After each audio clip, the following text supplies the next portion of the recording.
Praise the lord. దేవునికి స్తోత్రం. సాటిలేని జీవం గల సర్వశక్తిమంతుడైన యేసయ్య పరిశుద్ధ నామంలో అందరికీ బ్లెస్సింగ్ బీయింగ్ క్రిస్టియన్ తరపున వందనాలు.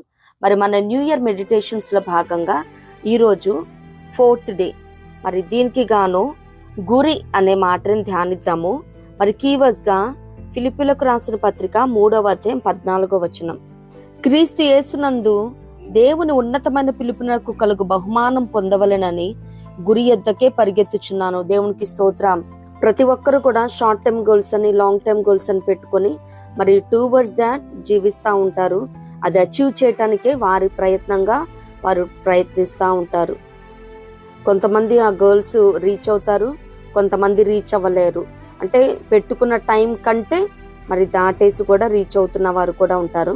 కానీ పరిశుద్ధ గ్రంథంలో ఒక ముగ్గురిని చూచినట్లయితే మరి వారు ఏదైతే గురి కలిగి ఉన్నారో మరి ఆ విషయాల్లో ఒకరేమో అవివేకం వల్ల రీచ్ అవ్వలేకపోయారు, ఒకరు ఆకర్షణ వల్ల తప్పిపోయారు, మూడో వాళ్ళు అజ్ఞానం వల్ల తప్పిపోవటం చూస్తూ ఉంటాం అన్నమాట.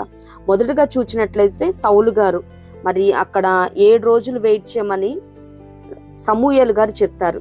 మరి అంతదాకా వేచి చూసిన సౌలు రాజు 7వ రోజు తన్నే మరి యాజకులు చేయాల్సిన పని తను అవివేకంతో చేయటం మనం చూస్తూ ఉంటాము. తను ఏది గురి కలిగి ఉన్నాడు, 7 రోజులు ఎదురు చూశారు, ఎదురు చూడాలి సమూయేలు గారి కోసం.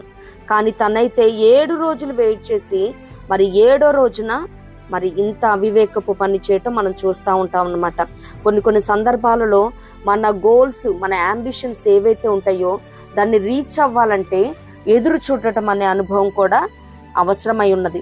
రెండోదిగా చూచినట్లయితే మరి దావీదు గారు అక్కడ మనం లేఖనాలు చూచినట్లయితే మరి యుద్ధానికి వెళ్ళి ఉన్నారు. మరి ఒక రాజు తను కూడా యుద్ధానికి వెళ్లాల్సింది కానీ వెళ్ళలేదు. అండ్ ఈవినింగ్ టైము మరి తను లేచి ఆకర్షణ వల్ల తన గురిని కోల్పోవటం మనం చూస్తుంటాం. తన గురి ఏంటి?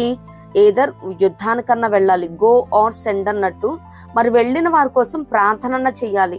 మరి నా జనాంగానికి రక్షణ ఇవ్వయ్యా, కాపుదలనివ్వయ్యా, మరి శత్రువులపై జయాన్ని ఇవ్వయ్యా.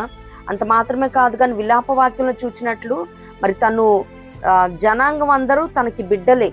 నీవు లేచి రేయి మొదటి జామున నీ చేతులెత్తి పసిబిడ్డల ప్రాణం తట్టు నీళ్లు కుమ్మరించినట్లు హృదయం కుమ్మరించమని కూడా ఉన్నది.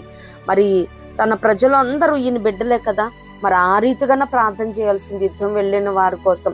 యుద్ధానికి వెళ్ళకపోగా మరి అక్కడ ఆకర్షకుల్లో ఉన్నవతో మనం చూస్తూ ఉంటాం అన్నమాట. అక్కడ దావీదు గారి గురేంటి? యుద్ధానికి వెళ్ళాలి, లేదు ప్రార్థించాల్సింది. కానీ ఆకర్షణ వల్ల తన గురిని కోల్పోవటం, తప్పిపోవటం మనం చూస్తూ ఉన్నాం. మూడోదిగా చూసినట్లయితే పేతురు గారు మరి అప్పటి వరకు యేసయ్యను చూస్తూ నీళ్ల మీద యేసయ్య లాగా నడిచారు. మరి ఎప్పుడైతే గాలిని చూచాడో మరి తను చేస్తున్న పని కూడా కరెక్టే. యేసయ్యను చూస్తూ ఉన్నాడు, చాలా నమ్మకంతో మరి విశ్వాసంతో ఆ నీళ్ల మీద నడుస్తున్నాడు.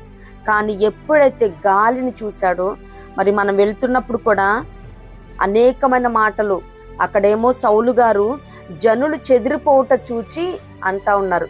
మరి జనం కోసం కూడా మన అంబిషన్స్ ని మనమే మన చేతులారా మరి కొలాప్స్ చేసుకునే రీతిగా ఉంటది. దావీదు గారు ఆకర్షణకి లోనై మరి ఆ రీతిగానే పేతురు గారు గాలిని చూచి మరి మనం అంబిషన్స్, మన గోల్స్ మనం డీవియేట్ అవ్వటానికి ఏవేవి కారణంగా ఉన్నాయో మరి జనాలు అంటున్న మాటలను చూస్తూ ఉన్నామా, మరి చెదరపోతున్న జనాలను చూస్తూ ఉన్నామా, అలాగే ఆకర్షణకు లోనవుతా ఉన్నామా మనం చూసుకోవాలి. మరి ఇక్కడైతే అజ్ఞానంతో పేతురు గారు చేస్తున్న పని సరైనదే. యేసయ్యను చూస్తున్నంతసేపు చక్కగా నడిచారు, కానీ గాలిని చూచినప్పుడు మునిగిపోసాగాడు. మరి మనం ఒక గురి అంటూ కలిగి ఉన్నప్పుడు మరి అక్కడ ఉంది కదా, గురి చూడని వాని వల్లే నేను పరిగెత్తట్లేదని సెయింట్ పాల్ గారు అంటూ ఉన్నారు కదా. అపోస్తలుడైన పౌలు గారు మరి మనం కూడా గురి యొద్దకి పరిగెత్తాలి, వెనుకున్నవి మరిచి ముందున్న వాటి కొరకే వేగిరపడాలి. హెబ్రీ 12లో చెప్పబడిన రీతిగా విశ్వాసంను కర్తయు దాన్ని కొనసాగించువాడునైనా యేసు వైపు చూచుచు ఈ పందెంలో మనం పరిగెత్తబద్దులమన్నాం. మరి అపోస్తలుడైన పౌలు గారు చెప్తున్నట్టు 2 తిమోతిలో చెప్పబడిన రీతిగా 4:7 మంచి పోరాటము పోరాడితిని, నా పరుగు కడముట్టించి తిని, విశ్వాసము కాపాడుకుంటుని, ఇక మీదట నా కొరకు నీతి కిరీటం ఉంచబడినది. దేవునికి స్తోత్రం. మరి ఆయన ఏదైతే నీతి కిరీటం కోసం మరి గురి కలిగి ఉన్నారో మరి అనేకమైన హింసలు పోరాటాలు ఎన్ని ఛాలెంజెస్ అయినప్పటికీ మరి ఏదైతే గురి కలిగి ఉన్నారో దాన్ని అచీవ్ చేయటం మనం చూస్తూ ఉన్నాము.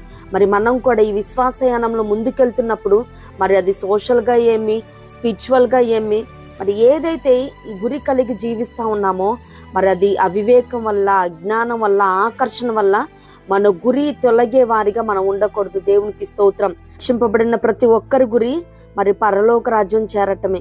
మరి ఆ పరలోక రాజ్యం చేరాలంటే మనం యేసయ్యను చూస్తూ యేసయ్యలాగా, యేసయ్యతో, యేసయ్యలో ఉండి మరి ఆ నిశ్చయముగా మన ఎదుట ఉంచబడిన పరుగు పందెంలో ఓపికతో పరుగుతుదము గాక. ఇట్టి కృప ప్రభు మనందరికి అనుగ్రహించును గాక. ప్రభు కృప మనందరికి తోడైండును గాక. ఆమేన్.